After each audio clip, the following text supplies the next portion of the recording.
I got to tell you guys about a few new products over at our favorite CBD store. That's, of course, PalomaVerdeCBD.com. The first thing I'm going to tell you about that's brand new over there is these THCV gummies. There's 10 milligrams of THCV per gummy and 10 gummies per jar. A lot of y'all are probably familiar with this THCV. Some people call it diet weed. It's very good for intermittent fasters. THCV helps suppress or dull your appetite, which, of course, a little bit unlike regular THC that, as you probably know, or at least you've heard, can give you the munchies. THCV helps promote energy, unlike regular THC, which of course makes you feel kind of mellow. This is legal, oh my God, legal under the Farm Bill. So thank you, Farm Bill. The second thing I want to tell you about that's new over at PalomaVerdeCBD.com is their full spectrum nano CBD soft gels. These have the perfect amount of CBD with THC. 25 milligrams of CBD and 0.27 milligrams of THC per soft gel. Their everyday formula brings your body back to homeostasis and adds this nice extra layer of chill. I like that. I think you do too. A lot of us need that now and again, or maybe every day. Nanotechnology allows better absorption into your body, even better than their other products, which was already amazing. Again, this has a calming effect and it lasts about 6 to 8 hours. And of course, like the other stuff, it's legal under what? The Farm Bill. Thank you, Farm Bill. It's legal. I would not get you guys in trouble. Go over to PalomaVerdeCBD.com. They've got a lot of great products. I talk about them all the time. The massage oil. They've got the sleep bundle. They got nano CBD soft gels, CBD bath bombs, which are amazing. Gummies, tinctures, all of that stuff. Of course, for my French bulldogs, Lux and George, the pet tinctures and the pet gummies. All of these things are over at PalomaVerdeCBD.com. Oh yeah, did I tell you about the cool menthol sports cream? Of course I have before. It's the best sports cream in the world. I get reviews from customers on this all the time. That's the number one thing I like from this company. And they've got all of these great things. Over at PalomaVerdeCBD.com, you will get a promo code because Carlos and Vanessa, the owners, love this show and they want to help out the listeners of this show. Promo code BUCK at checkout gets you 20% off of your order over at PalomaVerdeCBD.com. Promo code BUCK at checkout gets you 20% off of your order. Go give them business and in turn, give me business. Now, let's get back to the show. You are now listening to the Counterflow podcast, a place for dissonant voices and unapproved opinions. You get split in fucking half, the icon, the hologram graph, but I am the center inside the placenta of math. You clash with cyanide gas and die fast. Rhythmical equivalent of solids, liquid and gas. We smash your sinus with the power of Lord Titus, but I am the virus inside of the iris of Cyrus. Here is your host and humble narrator, Buck Johnson. What's up, you guys? Welcome back once again to the Counterflow podcast. Thanks for riding with us here once again.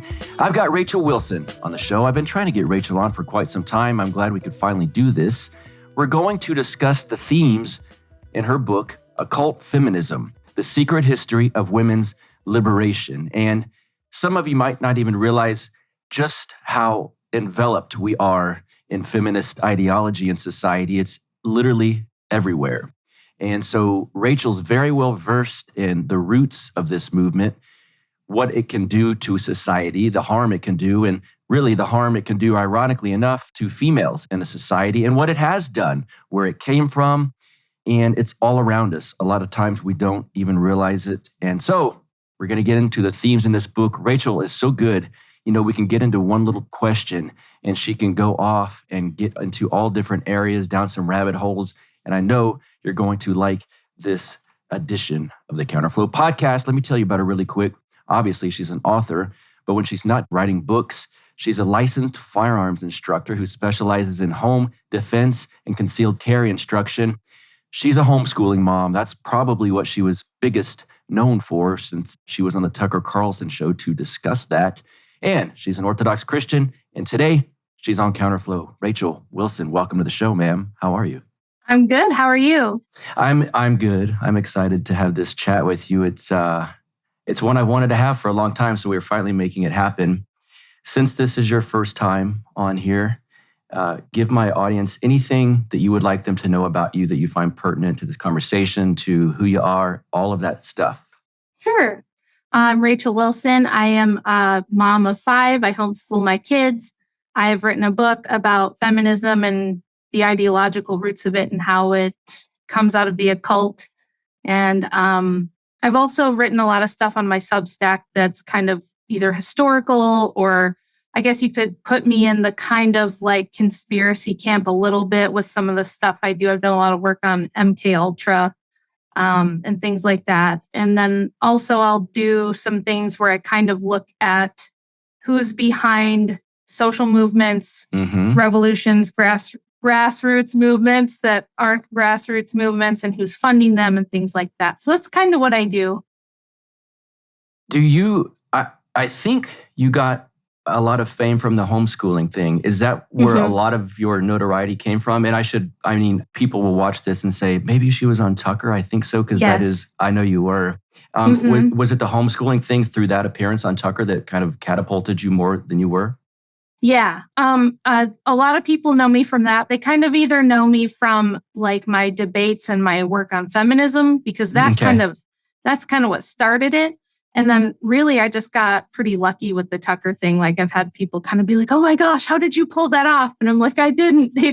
They saw an article that I wrote for Gab News, which was about homeschooling and the pandemic, and how there's kind of a hidden opportunity there with so many people going to remote work and schools being shut down for a year, and how that put a big spotlight on all the things that are wrong with public schooling. Yeah. And gave so many more parents a chance to try homeschooling because they were already at home, kind of stuck home with the kids anyway. So I wrote an article about that. The producers saw it and they contacted me, and I went on there and got a chance to talk about that and kind of like the parallel economy that Andrew Torba's trying to help bolster and things like that. So yeah, that's probably where most people have seen me. Either that, or I do a lot of debates online against like feminists. So. Those are pretty contentious. So usually if people have seen those, they remember them. Yes, indeed. I do remember many of them. I want to show the book for the people that are watching here on YouTube. Occult Feminism, The Secret History of Women's Liberation. I assume you were just doing a lot of research in this type of field. Like you said, kind of maybe the spiritual nature of the groups of power that are behind certain movements you research. What inspired you to write this book specifically? Was there because we're swimming in feminist, basically propaganda at this point? Yeah, so it's a little bit of a winding story, but I'll try to condense it a little bit. Basically, feminism kind of ruined it for me and women like me. And when I had my children and wanted to stay home with them, our society is not structured for that anymore. It's very difficult for people to afford having moms stay home.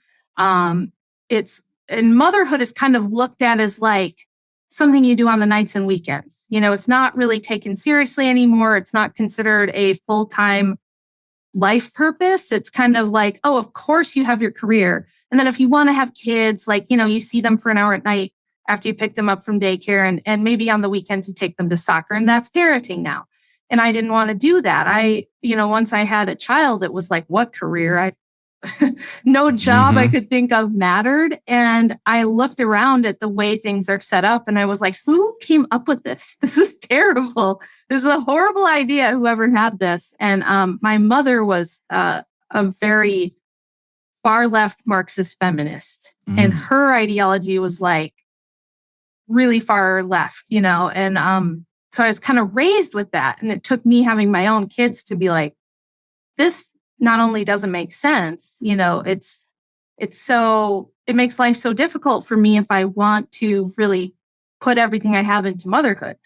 So that got me thinking about it. And over the years, I kind of rejected this idea that I had to be a career woman to be considered successful in life, or that I was some kind of bum, some kind of lazy person who couldn't hack it in the career world if I decided to stay home, because there's all these stereotypes now about stay-at-home moms. And I was always in like advanced classes and things like that growing up, and seen as somebody who was going to be maybe a doctor or something like that. And so when I said, no, I love having kids, I want more, and I want to stay home with them, I want to raise them and teach them and be with them. I don't want to pay someone else to be with my kids all day while I go do whatever, right?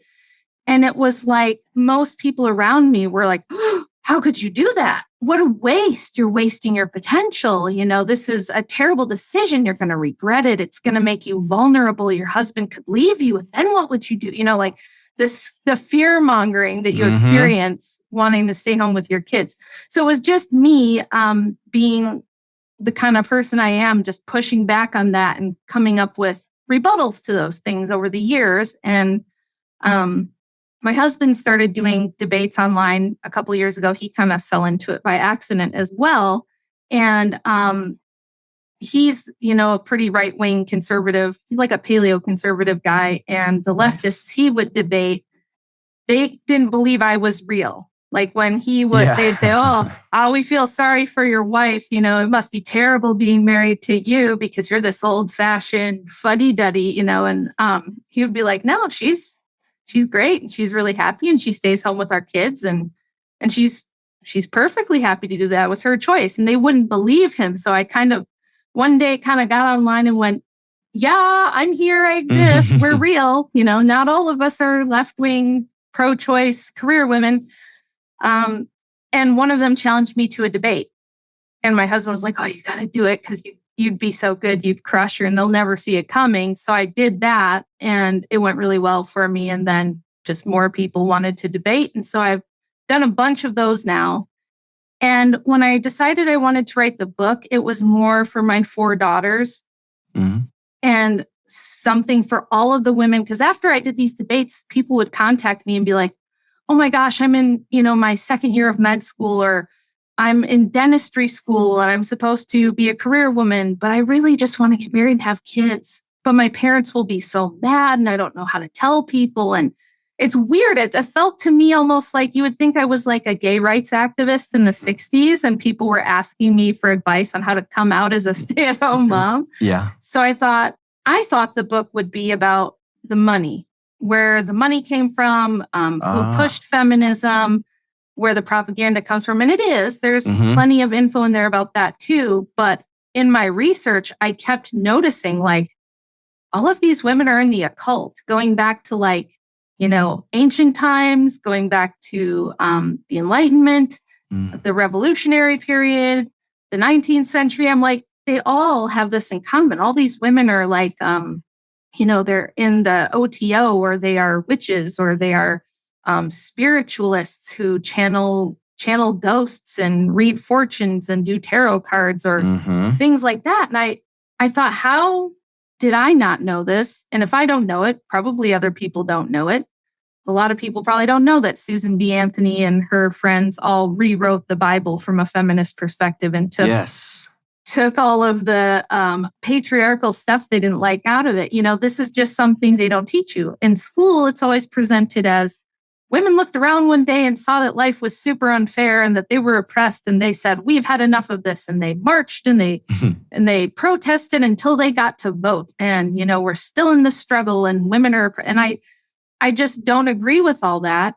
And when I went back and looked at history, it turns out women are not nearly as oppressed as what you always hear. If you did a man on the street and talked to people and you asked them what life was like for women prior to 1920 or 1919 when they got the vote, you'd probably hear people say something like, they couldn't have money, they couldn't own anything, they were basically slaves, chained to a stove, forced to give birth until they either died from birth death or died in childbirth. They would probably have a very grim picture of what being a woman was like prior to the last 100 years.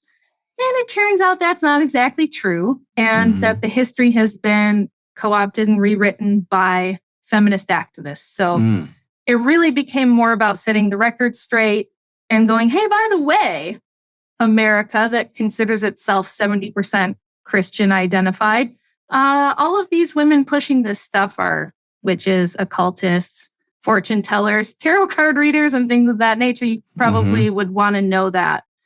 Even the 19th century feminists really came right out and said that they considered Lucifer to be a liberator of women and that he was the good guy. So all these Gnostic or occultic underpinnings in feminism are not talked about. So that's kind of what the book became about. And it's done way better than I thought. When I put it out, I thought, maybe only my dad and me will ever read this, but my kids will have it. And it's a cool thing to like finish a book. And so, yeah. You said you just referenced your dad and earlier referenced your mom. Is your mom still alive?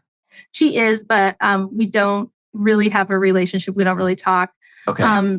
She unfortunately has experienced what a lot of women from her generation have, that boomer generation that was really, you have to have a little bit of sympathy for them because the baby boomers were so heavily propagandized with Cold War propaganda, feminist propaganda. I mean, they don't even know like that the drugs they were taking to party in the 60s and 70s were, created by the CIA and pushed onto the public through the MK Ultra programs. They don't know any of this stuff, right? They think this is all, we're fighting for human rights and fairness. And so that generation of women, there's so many of them, in that age range that are older, they're divorced, they're alone, they are on the most amount of antidepressants, antipsychotics, psych meds in general.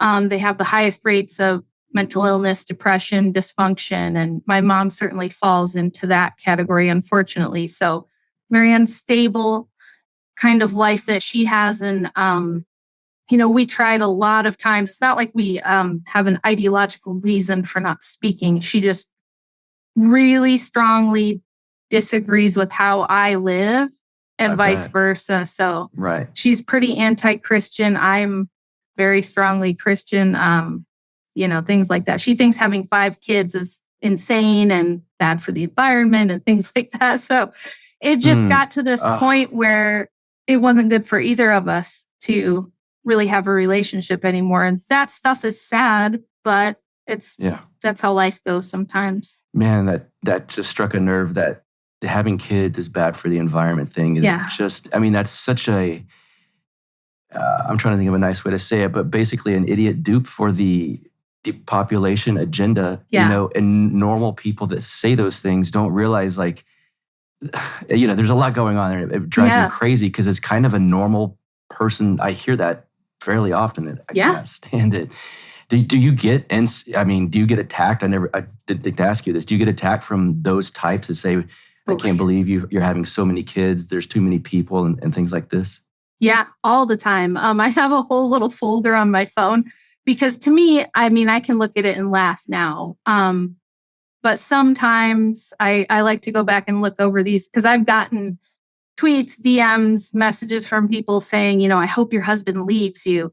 I hope your kids grow up and never speak to you again because you're raising them this weird, bizarre, old-fashioned, that time is gone. It's never coming back. Get over it, lady. That kind of thing.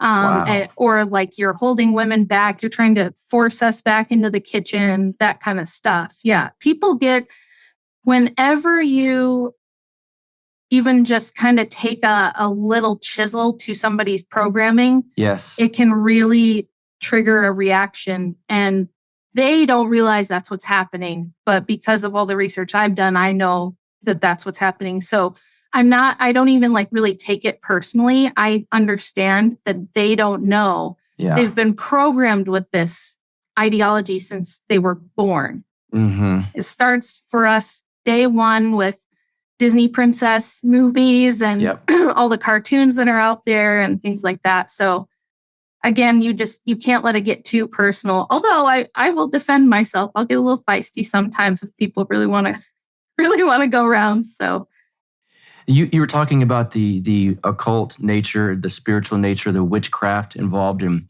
certainly early feminism. And maybe it's because through the 80s and 90s, I was not paying attention to this type of thing. I was aware of feminism, but I didn't see the witchy nature of it. But even before I became Orthodox, I started seeing it because I come from a punk rock subculture, easier for me to say. And it was kind of trendy. There's the preppy version that people actually call city witches. But within the subculture, the witch kind of trying to look dark and use pentagrams and stuff like that has become trendy. did it die out for a little while? And is it more accepted now amongst the feminist thing, or has it always been there basically throughout? It's been there the whole time, but the pop culture aspect comes in waves. One of my favorite people to listen to actually is a second or third generation witch who teaches at the New School in New York. Her name is Kristen Soleil. And so we have completely opposite ideologies, but a lot of our work is the same. And she actually is quite knowledgeable and interesting. Of course, she thinks this is all good stuff, right? And I think it's all bad stuff. But we kind of actually agree. I've even gotten messages from witches who are like, actually, I think your book is really awesome. Wow. Okay. Because people don't know that, witches were really instrumental in feminism, that we always have been. We don't get the credit we deserve. So even though I think, that your thesis sucks, I love the fact that you're kind of giving us some credit here. So. Wow. It almost, it legitimizes your work from the other side, basically. It does. Yeah. So I've got like this little following of witchcraft practitioners who think my book is cool. And really like, they think of it more as like a tribute to like what they've done for feminism. And they really feel like they deserve more credit. They should be more mainstream. It should be an acceptable religion, just like anything else. And you do see that a lot right now with the Church of Satan and different satanic churches using our freedom of religion laws to try to say, hey, you can't restrict abortion. It's a religious sacrament for us. And I think in the 80s and 90s, we had the satanic panic, right? Mm-hmm. So that was, to me, that was like a counterintelligence, like PSYOP. To get people to kind of go, oh, this witchcraft stuff is nonsense. Yeah. This Dungeons and Dragons is a board game. It's this is all just people freaking out. It's the Christian right just taking things too far and being paranoid. And so, I mean, I grew up with that perception, even though my mother had a stack of books about witchcraft and the witch trials and things like that on our coffee table all the time. And she loved that history too.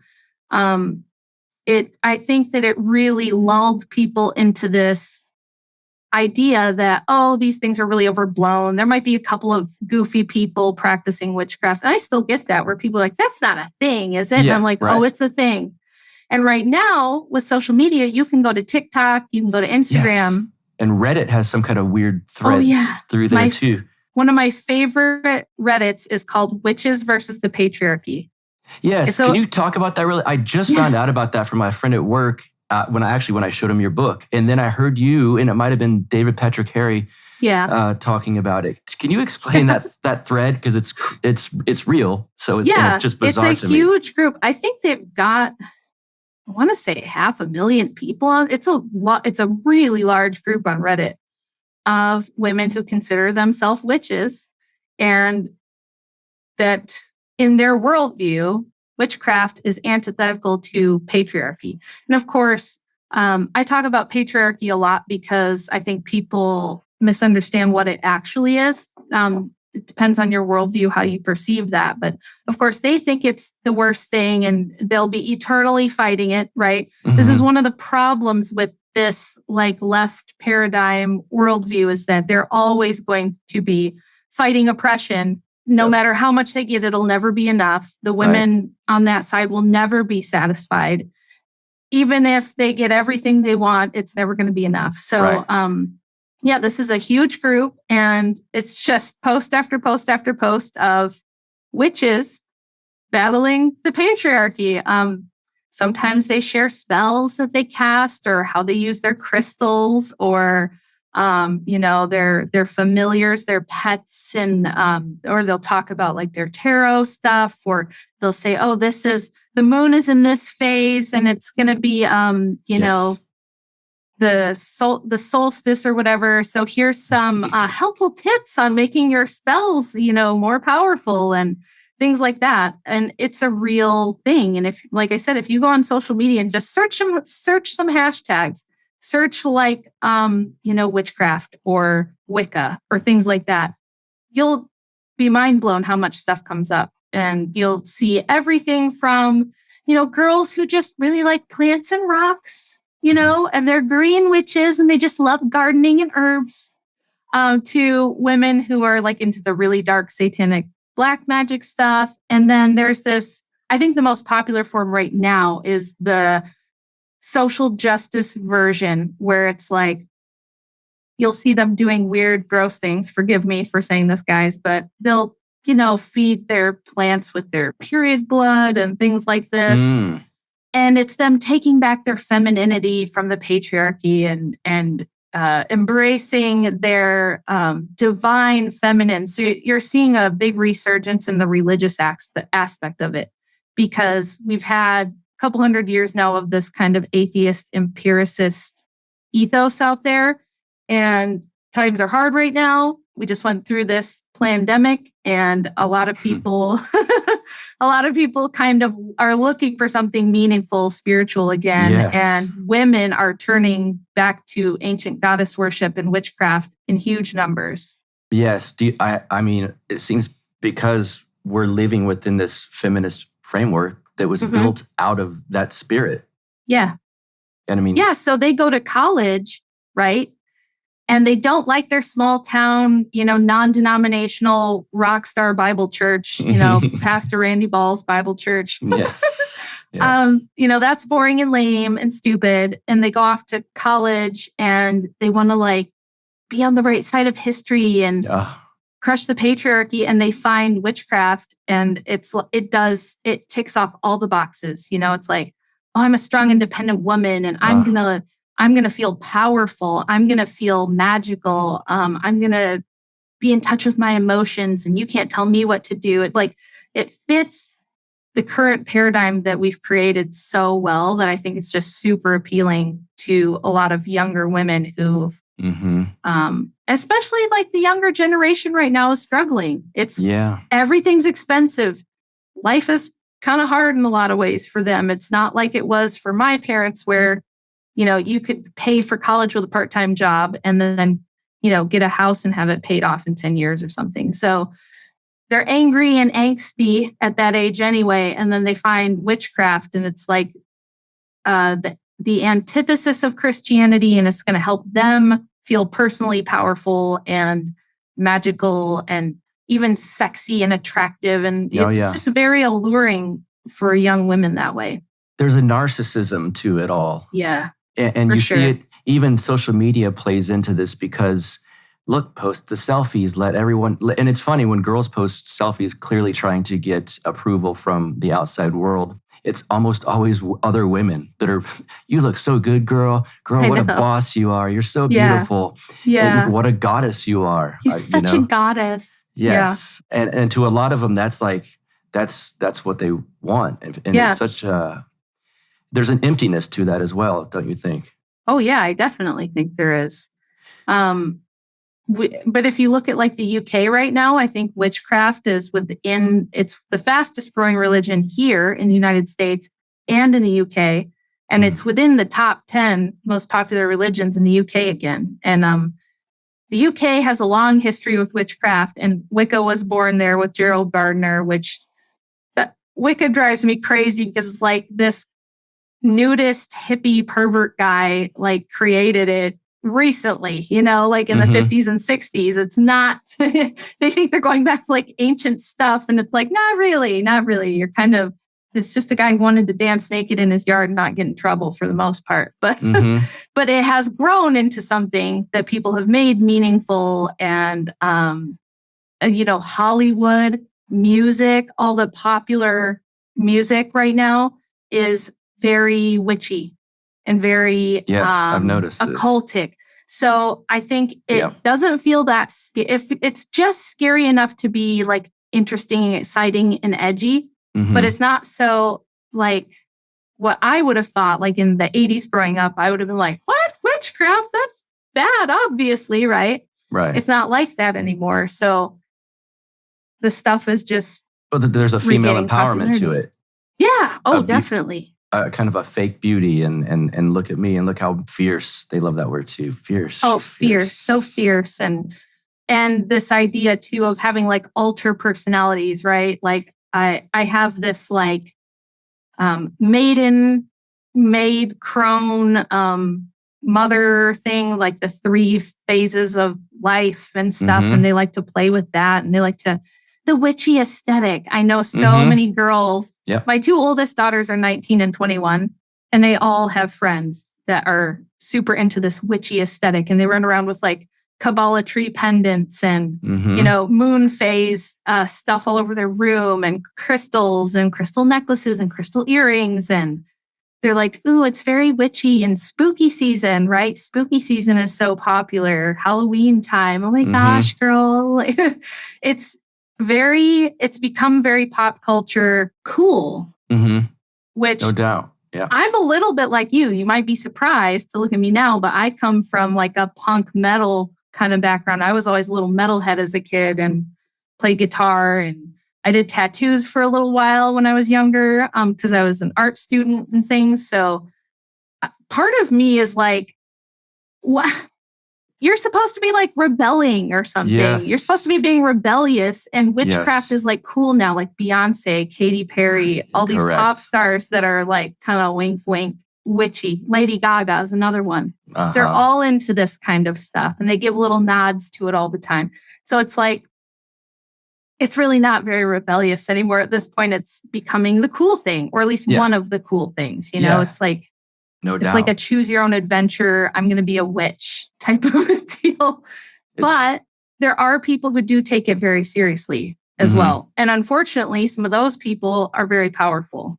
And so that's why this stuff is important to know. It's fun to kind of laugh at and joke about it, but there are people in very powerful, influential positions who really do believe this stuff and adhere to this worldview. So I'm so happy to have Fox & Sons Coffee as a sponsor of this show for a few reasons. 1, Stephen, the owner of this company, has been a proud supporter of the show for quite some time. So 2, I get to help him sell his product. And then 3, this is selfish, but I also get to drink it every morning. And I really, really like it. So I'm proud to sell this product. Here's his story. And these are his words. I don't even want to translate them through how I would say this because this is so wonderfully put. When I was growing up, I would often go to work with my dad on Saturdays. Those were special father and son days. We would go out for breakfast and he would let me have a cup of coffee. These memories of sharing breakfast and a cup of coffee with my amazing father will always be my favorite memories of him. He has been the best influence in my life, and I am forever grateful for those days. I believe this is where my lifelong love for coffee began, and that's why I have created Fox & Sons Coffee, LLC. Here are his goals, ladies and gentlemen. He wants to share his appreciation for absolutely awesome coffee, and he knows you'll agree once you try it. I should say, I know you will agree too, because it is awesome. He wants to honor his father and pass on a business and the spirit of entrepreneurship to his 2 sons. How about that? Please tell your friends and family about this coffee. It's Fox & Sons Coffee. The website is foxinsons.com. That's F-O-X, the letter N, S-O-N-S.com. Now check this out. You guys know I'm running for city council here in Lockhart, Texas. You also know the Mises Mayor's Pact is a PAC fund that is, well, helping me fund certain parts of this campaign. Can we say that? Is that legal? But you know what I'm talking about. I will tell you this.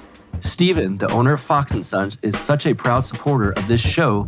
He's going to donate $1 per each order that he sells of Fox & Sons coffee to the Mises Mayor's Pact, who then in turn, well, helps me out in my run for city council in Lockhart, Texas. So you get delicious coffee, you're helping out a great supporter of this show, and then you're helping me run for city council.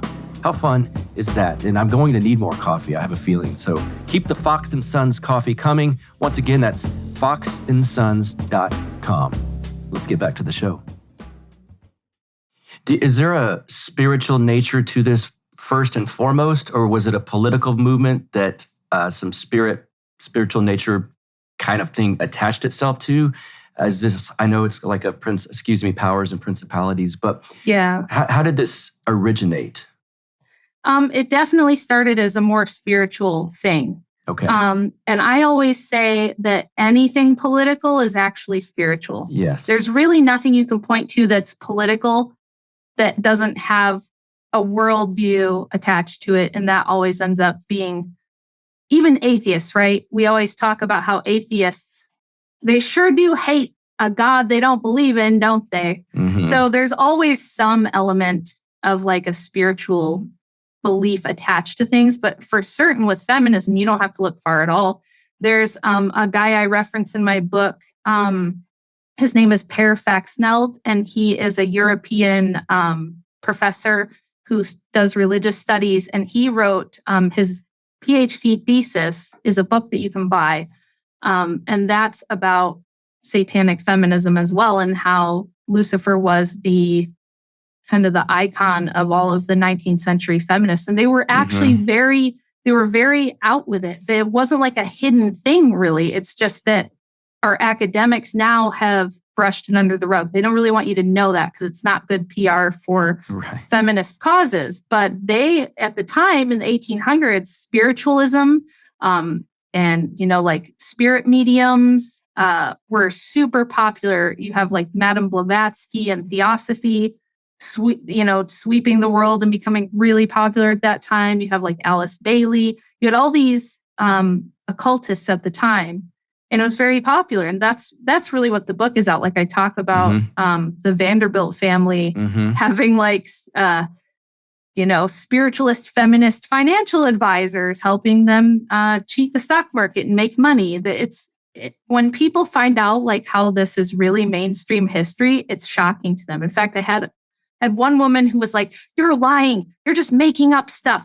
I went to college and I took gender studies and I know it's not like that." And I said, just read the book. Read the book. And if you think I'm wrong, like I'll send you $20. I'll reimburse you for the book because it's really well sourced. And I use these women as my sources. Like, don't take it from me. Look at the source material in the back of my book. These are the women themselves, the feminists, the suffragettes themselves telling you this. So she did read it and she did message me back and she was like, "Wow, I did not know that. I'm like really sorry that I said all that stuff. I just honestly didn't know. I didn't know this." And she's like, "How did I not know it?" Well, the reason people don't know it is because think about it this way. If you're going to go to college and you want to be a women's studies professor, what kind of people do you think are going to go into college with the idea that they want to be a women's studies professor?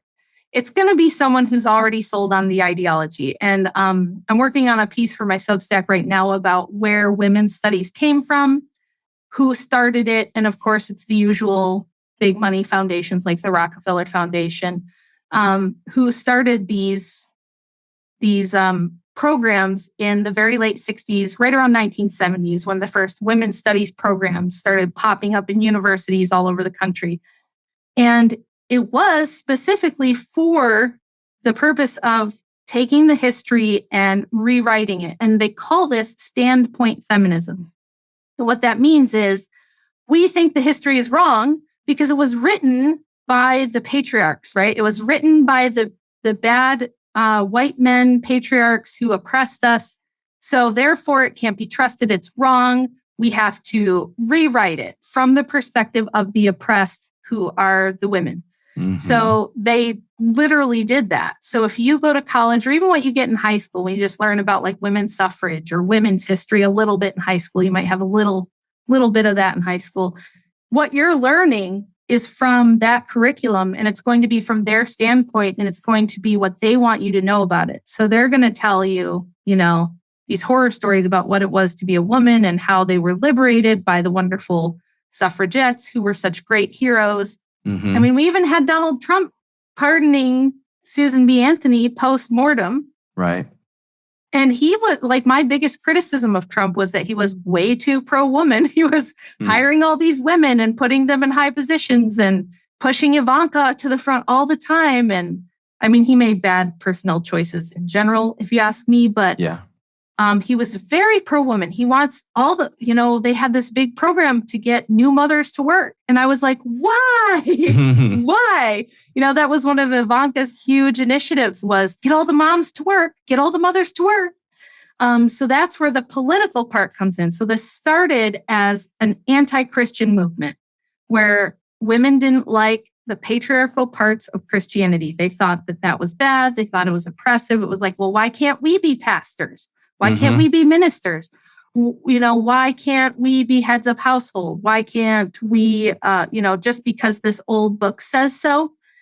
And we don't trust you that was correct. We think, it was written by men. So, of course, men did it this way, and we're going to rewrite it. So Elizabeth Cady Stanton and 39 other women rewrote the first 5 books of the Old Testament and took out all the patriarchal stuff. They took out the reference to Eve being the first to eat the fruit and things like that. And they were very open about the fact that they said, in the preface, she said, Elizabeth Cady Stanton said, Christianity either needs to be overhauled to the point that it's not recognizable or completely done away with. So they were not shy. This was not subtle propaganda. This was not like a Fabian incremental thing. They just came right out with it. And they were like, either change this Christianity stuff and make it feminist and social justice, or get rid of it.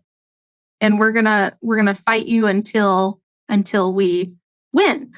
And where they got all their support was from, remember, this is the age of big industry just starting. You've got like the railroads, you've got factories, you've got the Industrial Revolution had just happened. And so you have these mega rich guys in America, like the Carnegies, the Vanderbilts, the Rockefellers. They love this ideology, not because they really cared about it, not because they really thought women were oppressed or because they really gave a hoot. But what they saw was double the labor force, double the tax income, and yes, this was like the big push here. And I'm working on the sequel right now, which I hope to have out spring of 2023, which is about what happened in the East at the same time. So you have Bolshevik Russia just a little while after doing the same thing. They had the famous Bolshevik Alexander Kollontai, who most of us in the West have never heard of, but we should have, because she's another one that I feel has been hidden on purpose. I don't know why here in the West, because she was the first to legalize abortion in Russia. Russia was the first country to make abortion not only legal, but paid for in state hospitals. So you had free abortion on demand for any reason at any point in the pregnancy, and it was paid for by the state. You just walked into a Russian hospital, no questions asked, you get your abortion. Wow. It got so bad between, I think it was like 1919 and 1930, that for every one live baby born, there were 3 abortions. And the Russian population, they'd just been through a famine in World War I, so it was bad enough. But Stalin came to power and he said, we got to stop this or we're going to get overrun by Germans like tomorrow. This can't continue. So that's how bad that was. And most people have no idea that that's kind of the modern origin of abortion.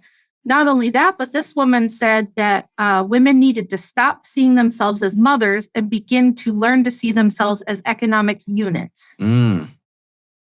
So, I mean, you think about what we're going through right now with the Great Reset and with transhumanism and these other things. And Bolsheviks were all financed by the Wall Street banker guys, by the way. It was, again, not a grassroots revolution for the workers. It was... you might notice that all the Russian revolutionaries were aristocrats, had wealthy connections, had big money coming from, the Federal Reserve banking system and all this stuff. So this is why I have to detail all of this again in a book, because, this is where the idea that women shouldn't be mothers, we have to get rid of the family because the family is the source of private property. And women need to start seeing themselves as economic units and that their labor they do at home is a waste. It's a waste to the economy. You shouldn't be in the home doing all this work for your family or for your church or for your community. You need to be in the factory. You need to be in the corporate system. You need to be helping the GDP. You need to be increasing the tax base. You need to be helping the economic engine of industry. So that wasn't isolated to Russia. It spread across Europe and came here. We had socialists here who were working with Leninites, Trotskyites, Bill Kristol, and all of the people who became the neocons brought that here. So it started with the spiritual occultist underpinning, which is still there, but it was just like shooting fish in a barrel for these giant industry magnates who wanted way more labor, a bigger tax base, all these things. So I've gotten letters from women now where they're like, I can't believe I believed in this. Mm-hmm. I feel absolutely betrayed. I feel stupid. I feel like I got duped. And then the big question is always like, well, what do I do now? Yeah. You know?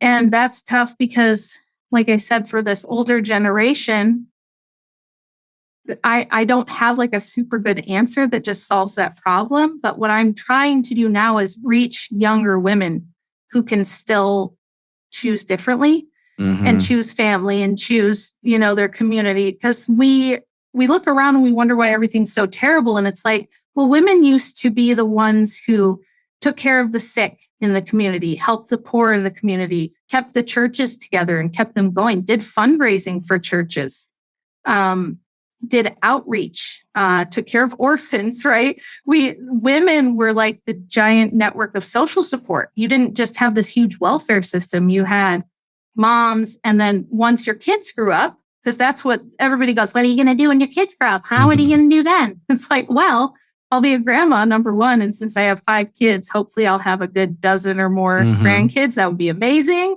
God willing. But otherwise, I have my church, I have my community. There's lots of people that need care in society, and women used to do that. And now we tell them all that they need to be in a cubicle or working, right? So there is no one. So now that's another reason sorry to be on this like giant rant, but if you guys don't like mass unchecked immigration, feminism is a big problem, because why do we need to import so many? Why do we have such a labor shortage? Why do we need to import so many workers from other countries, from foreign countries, and just let them pour across the border? It's because we don't have people to take care of the elderly. Who works in nursing homes? Have you been in a nursing home lately? It's mostly uneducated immigrant population, taking care of the elderly, taking care of special needs kids, working in hospitals, doing all the domestic things that women used to do in their own homes and in their own communities. Now we have women working corporate jobs, and we bring in immigrants to do all this for very cheap. So you can see how the people in the power structure, if you wanted a one world government, if you wanted this overarching control, if you wanted to rearrange the nation states and then eventually get them all under one umbrella, it would be a really great thing to do. Convince women to abandon family and community, convince them to work for the giant international corporations, right? The transnational corporations. And then you get rid of men. You take men out of the home, who are the protectors of the children and of the nation. You kind of get everything you want all in one fell swoop. You just destroy the fabric of society, which destroys the continuity of the nations. And then you get this big global corporate structure that you want with this huge tax base, and everybody's a little cog in the wheel now. Everybody's expected to go through public school and get a job, right? And if you don't do that, you're a big loser and a big failure. So to me, it's about a lot more than what you might think of when you just think of feminism. It's like a giant tentacle monster that's everywhere, and it's in everything. In the name of freedom and liberation and independence, when it's really the inversion of all of that, as you just basically described so eloquently. I feel like you've researched this a little bit based on what you just said. A little bit. Yes. I've thought about it a little bit. because we're swimming in these feminist waters, and it's almost like you don't even have to call it feminism anymore. It's the default setting of society, unfortunately. Yes. It just has that label, which we can identify, but so many people wouldn't identify it as that because, again, it's like a fish wouldn't identify water because that's all they know.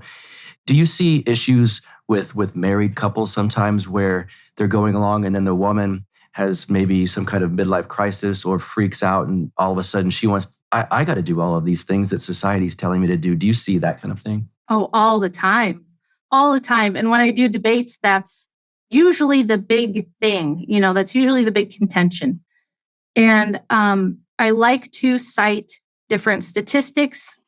There's a lot of studies too, but citing studies and debates is a little bit, I don't like to do it unless I have to, because there's always another study to push back on another study, and then you get into that. But statistics are just math. It's just numbers, right? And in the United States, 70% of divorces are initiated by the women.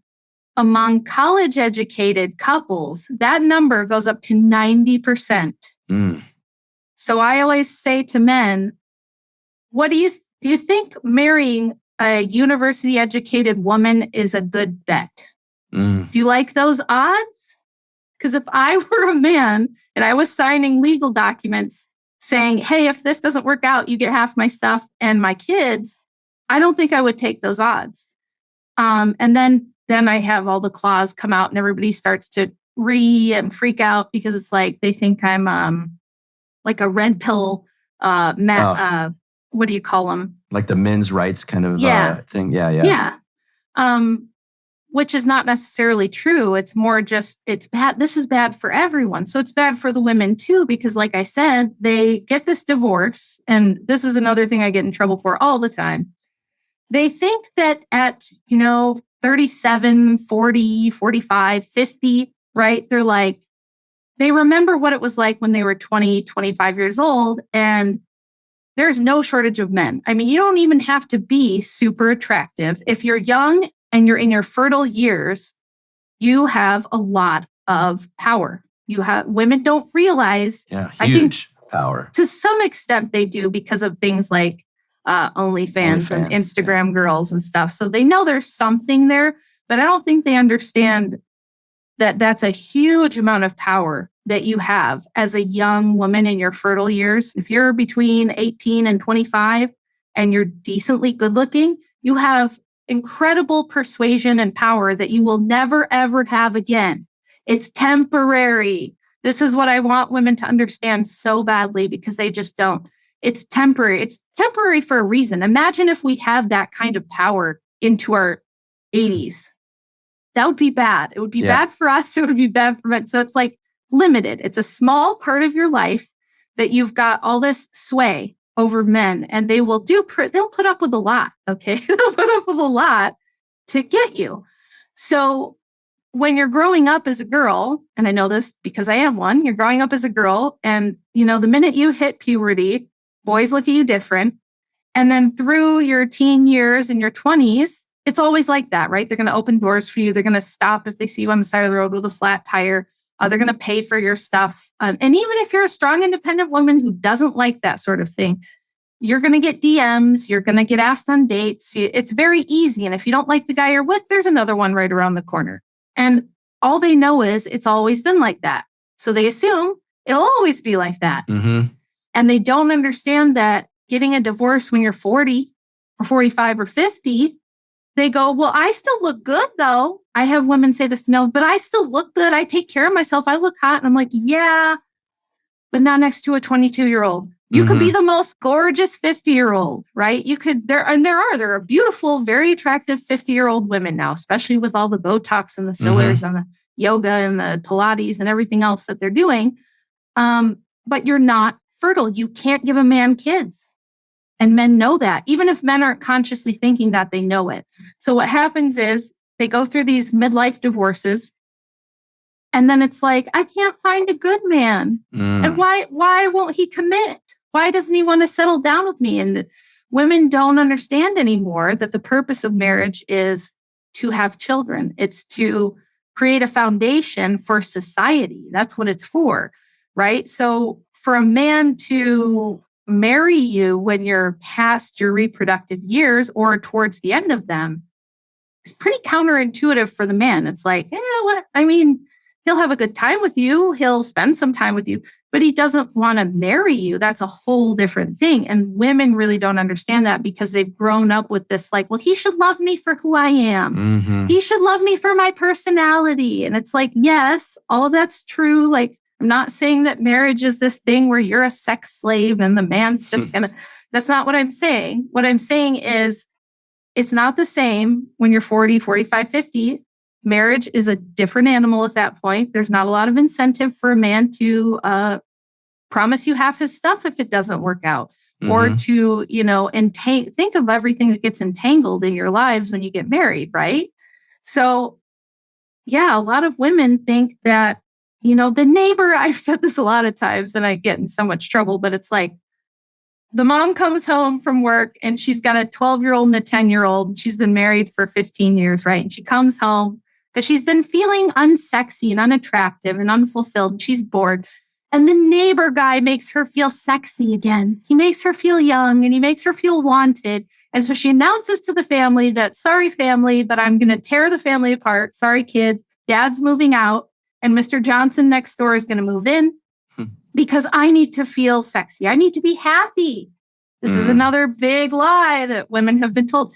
You need to be happy, right? They think, well, this makes me happy. So I'm just going to get rid of my husband because he doesn't do it for me anymore. I'm going to move in my new boyfriend. And a couple of things happen. Number one is, this is another super important statistic people should know. The instance of child abuse in the home goes up over 20-fold whenever it's not the biological parents. So whenever there's mom's boyfriend or mom's new husband or dad's new girlfriend or dad's new wife, the instance of abuse goes up exponentially. The instances of severe or deadly abuse for children goes up even higher.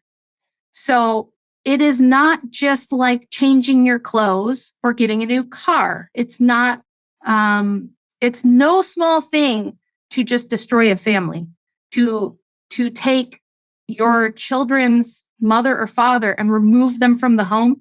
You are statistically putting them in danger. Even if you think your new boyfriend or whoever is great, there might be a lot you don't know. And if that doesn't last, the next one could be worse. Because you're sorry, ladies, but this is how it works. Your sexual market value goes down the more partners you've had, the more kids you have with other guys, things like that. So who's going to want to come into that situation? People who want to take advantage of it. People who know there's children there who don't have anyone to protect them. There's no dad in the home. So you can see how these things happen. And what we have right now in society is just people just break up a family because they're just not happy. It's like, oh, we're having a bad 6 months in our marriage and I don't like it. I'm really unhappy. So I'm just going to get a divorce. You're just trading one set of problems for another because nobody you find is going to make you happy. And you are just really setting yourself up for bigger disaster down the road. And that's why I think we see, if you've been divorced once, the statistical likelihood of you being divorced multiple times goes way up. That's one of the things that skews the divorce statistics. So Christian couples that get married as virgins or marry like their high school sweetheart have much lower divorce rates than atheists or people who have had like multiple live-in boyfriends or girlfriends before they got married, things like that. So it's really the people who are partner swapping all the time who are kind of throwing that statistic into this, well, 50% of the time marriage doesn't work. So that's another misconception. But I think that we have definitely programmed women to believe that, if you're having a bad 6 months with your husband or a bad couple months or even a bad year, just get a new one and that'll fix the problem. And there's always another guy and he doesn't deserve you. If he can't handle me at my worst, he doesn't deserve me at my best. You hear that kind of crap. And women believe that stuff. Women are everyone's easily propagandized, but especially women. They tend to need to be more in group. And there's a reason for that. Like biologically, when you have infants, you are very vulnerable. You need your village, you need your community. You need protection because you're going to be stuck with an infant on your boob for 2 years, right?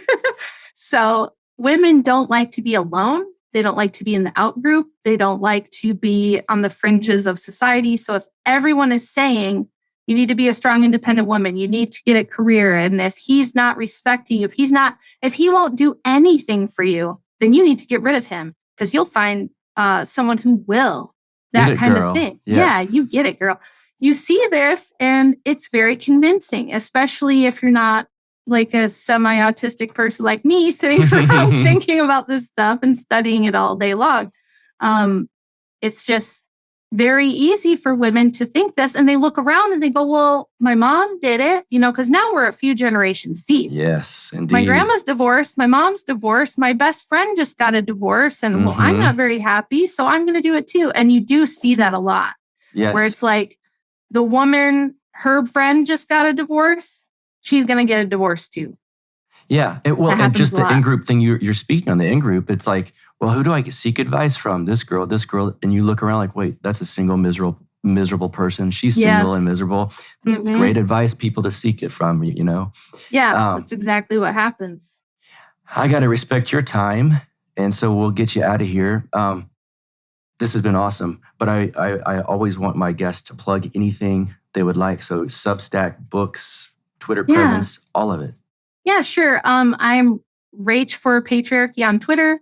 You can get my book on Amazon. It's Occult Feminism, The Secret History of Women's Liberation. Definitely go check out my Substack because I have some pretty cool stuff on there that you guys might like if you like any of the stuff I said in here. Agreed. That's rwilson.substack.com. And then if you don't like to buy the book through Amazon, you can DM me on any of my socials. And I can send you one if you'd just rather do that. And I'll sign it for you and stuff. So yeah, thank you so much for having me on and letting me just ramble, It was and wonderful. Just chat for an hour straight. Yes. Also, if you want, can you plug I don't want to give it away if it's a secret. Can you plug the network you and I spoke about prior to the recording? Oh yeah, sure. Okay. So my husband, Andrew, does a debate show called The Crucible. I've done a bunch of debates on there. I'll be doing more. And it's politics, religion, current events, philosophy, all that good stuff. And he's launching a brand new platform called comfy.stream. And it's going to be similar to like Twitch or some of the other alternative platforms out there, but it's almost TOS free. I mean, if you're not an absolutely insane person, you can be on there. So if you like more free speech oriented stuff, we're going to have a lot there. And that's going to be launching really soon. We did like a mini launch to test some things. Because we knew there would be tech bugs when you're building like something from the ground up like this. So we found all those, worked on them, and it's going to be relaunching, I think, this week. So probably by the time this comes out, it'll be back up. Yep. Yeah. Got it. Awesome. Yes. Rachel Wilson, thank you so much. Well, thank you so much for having me. It's a great chat. All right. I hope you guys enjoyed that. And again, go get this book. Go get Rachel's book, Occult Feminism, The Secret History of Women's Liberation. It's really well done. And I think you're going to enjoy it, especially if you like that interview. As for us on this show, counterflowpodcast.com. What else? Follow me on Twitter at BuckRebel, BuckRebel. Go to the Mises Mayors Pack, misesgop.org, misesgop.org/Buck. And they're going to help me out here for my campaign in Lockhart for City Council. So give them a visit, give them a donation, if you will. If you'd like to donate to this show, you can always do that at patreon.com/counterflow. Every cent I make from that, like I always tell you, goes right back into this show. And until next week, you guys have an excellent one. See ya. You get split in fucking half, but I call the hologram brass. But I am the center inside the placenta of math. You clash with cyanide gas and die fast. Rhythmical equivalent of solids, liquid and gas. We smash your sinus with the power of Lord Titus. But I am the virus inside of the iris of Cyrus. Like the sound of the Counterflow podcast? Our audio production is provided by Podsworth Media. Check them out at podsworth.com.